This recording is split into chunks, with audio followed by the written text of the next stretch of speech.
he number one, he defends pretty well there. That's obviously a concern you have sometimes when you play a guy there. He can get his own shot. He can shoot off screens. He shoots the three. He can shoot in transition and make plays in transition. And it gives you another driver at that position. You can make a play for somebody else. How was that conversation, Fran, when you told him, Mike, I'm going to move you to the two? And I never had a conversation with him. I just inserted Clemens into the starting lineup, and that was that. Is that partly because you know what he's like, Mike, that he would handle it? Yeah, I mean, I didn't think much of it. He's going to play a lot at the one anyway. I think he knows he can play either position. He wants to help our team win, and he's accepting of his role, regardless of what that is. And he's been really good there. I mean, he'll be good at either spot. He's going to be on the floor a lot late at both positions. you think Aaron White's been getting in the line a lot. You think some of that is a testimony to his improvement, putting the ball on the floor? Well, he's really worked on that, yeah. Putting it on the floor, and he's working on his pull-up game. It's not there yet where it's going to eventually end up. But that's when I think he'll be really difficult to guard. His three ball hasn't gone in like it will. He's a very capable, more or less standstill three-point shooter, but he can get to the rim, get to the free throw line. But his pull-up game, I think, will be the last piece that when that comes together, it'll really complete the picture for him. I think he's one of those guys, when teams watch him on tape, they don't really understand how some of his skill set, and he surprises them the way he gets on the floor and what a quick jumper he is. He's one of those guys that he just has a knack for kind of figuring out what he needs to do then. And yeah, he's got a quick first step. Yeah, he's long, and he just has real good feel. And so he ends up making something sometimes out of nothing. He recognizes if there's nothing there. He doesn't try to force a lot of things. He's not a mistake guy in general, and he's always mentally thinking about what he has to do next. And those are the best players, to be honest with You guys are 3-0 since you went to Clemens. He's got 21 assists, only 2 turnovers. How is his team different with him running the show? Well, I think everybody, anytime you have a guy with those kind of numbers, everybody around you settles down. There's no panic in anybody.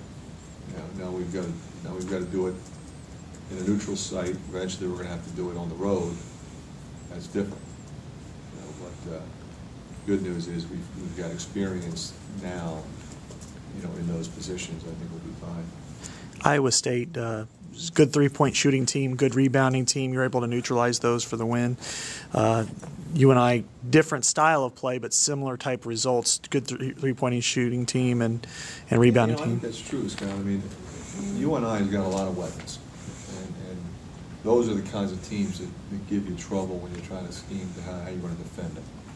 They spread you out. Their bigs can shoot threes. Their guards shoot threes. They're substantially more athletic than I think anybody ever gives them credit for. I never really understood that, but they've got guys that can go by you in every position.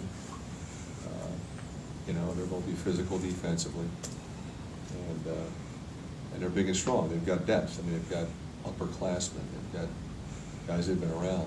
So, it's a team that will challenge us in a lot of ways.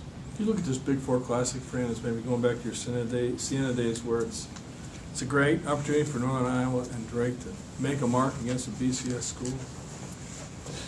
I don't look at it that way. I look at it, we got another good team on our schedule. We're going to try to beat them. That's really the only way I look at it. It's a team that, without a doubt, in my view, will be one of the top 2 or 3 teams in that league. I mean, it's probably, I don't know that I have a great history of that conference, but when you think about where they are at the top, there haven't been too many years where there have been that many really good teams. obviously Creighton, Wichita State, Northern Iowa, Illinois State. They got some really good teams in that league with big-time players. So I just look at it as an opportunity to play another team that I consider to be one of the premier teams on our schedule. Well, the past couple of years, Northern Iowa's kind of carried the banner for the state. They beat Kansas, got to the Sweet 16. Do you find your program is kind of chasing them still a little bit, trying to get to where they kind of No, I think the thing about this is, that happened a while ago, and that's why we have a new season. I don't, they didn't go to the Sweet 16 last year. We don't know who's going to the Sweet 16 this year. We'll have to figure that out. Fran, being a Philly guy and obviously having affection for the Big Five, is this a way to keep these in-state rivalries alive without having to have that home and home with a mid-major, which is kind of disadvantageous? I think that's a very legitimate question, but I do think, it's a different era.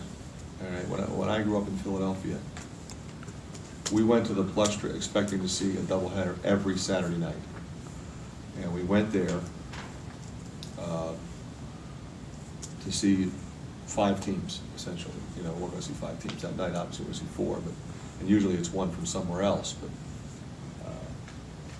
we wanted to see great college basketball. You got there at 6:30, and we didn't leave until after 11 o'clock, and you just stayed there for 2 games and watched great college basketball. Now, people are more affiliated with a particular team, and that's happened in Philly. I mean, they don't have doubleheaders there anymore. Villanova fans got to the point where they didn't want to watch Temple. When I grew up, I didn't have an affiliation. I didn't go to either school. That's the way a lot of college basketball fans were there. So I think if you look at a college basketball fan in the state, he can go Saturday and watch 4 really good teams play and really enjoy, for a relatively inexpensive ticket, have a great day of college basketball. That said, there's going to be some Hawkeye fans that come for our game and leave, and some Iowa State fans that come later, and same for Drake in Northern Iowa. Will that change? Will people just say, hey, we're going to go there on this day and watch 2 games? I hope so. I think that was the plan. But, you never know. I mean, we live in a world that, people just don't go to college basketball games now planning to stay there for 5 hours. They just don't run their lives that way anymore. And so we'll see. We'll see how it goes. Yes, could you talk about how Adams seems to have kind of found his offensive groove these last couple of games?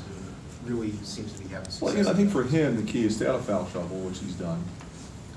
We're going to him a lot more. He's really playing with a lot of confidence, making his free throws, and he's going either way.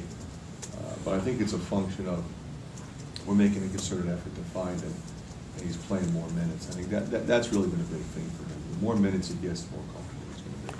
Can you talk about the spacing that UNI has on offense? They shoot the ball from the perimeter, sometimes deep from the perimeter, and then they're able to kind of work underneath as well. Well, they got everybody could shoot, and they spread. They got you spread out, like you said. I mean, a lot of times when teams spread you out, there's 1 or 2 guys that can't.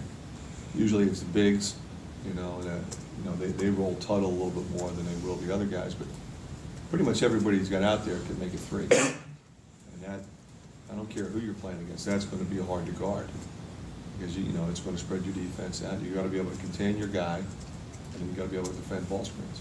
You had the opportunity to coach a game at Wells Fargo Arena last year. Where did you take away from that experience that you feel Not will much. benefit you now?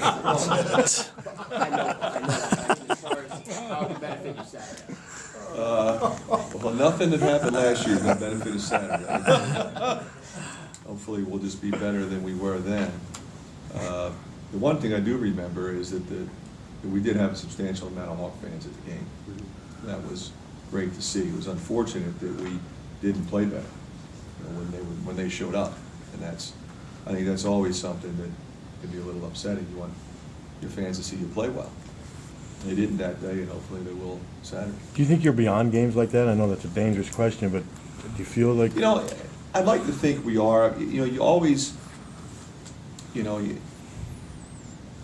that's always a possibility. If you're playing a 3-point shooting team, and you play a team that all of a sudden they make 13 and you make 1, those kind of games can happen anymore. You know, the three-point shot has changed it that much, or that dramatically, and how that shot affects momentum and things of that nature. But, you know, I think we'll play better than we played UNI last year. You know, we didn't play very well in that game. They played much better than we did. You know, as I go back and look at it and really analyze it and study it, you know, they played, you know, we can get into the, you know, we were upset about this and that, but if you just break down how we played, we didn't play well enough to win that game. And they played better. So we have to play substantially better, you know, on Saturday. How have your practice schedules been with finals this It's been week? fine. We were off yesterday. You know, we just have to adjust the times. We were at 12:30. We'll be at 7:30 tomorrow night. Today we're the unusual time, 3 to 6. But that's just the nature of the beast. You know, this weekend. And you know, the priority, truthfully, has to be that they have the time they need to study and get ready. I mean, we have. You know, you never know. Hopefully they're spaced out. Sometimes they're boom, boom, boom. And you got to give a guy some relief, and we will.